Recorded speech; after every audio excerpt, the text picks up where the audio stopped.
ਇਹ स्प्रे हैगी है जी मच्छर मारन वाली। ਇਹ एक बच्चे ते नज़र पई है, इनू स्प्रे कर देंगे इंशाल्लाह मच्छर इत्थों गैब।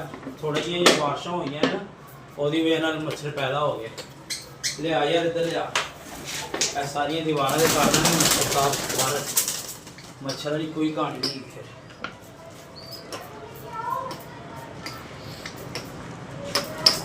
जिथे जिथे बच्चे पल रहे हो उत्थे भाई है, तुसीं स्प्रे कर दो, कोई चक्कर नहीं। मच्छर है नहीं भजेगा जिवें भजना खा के, ठीक है ना, जहरबाद नहीं होएगा इंशाल्लाह।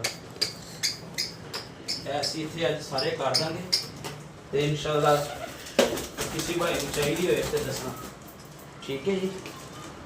आज सानू तो पता ही नहीं लगा, बच्चे के पैर से जहरबाद हो गया, इन्ना दुख लगा।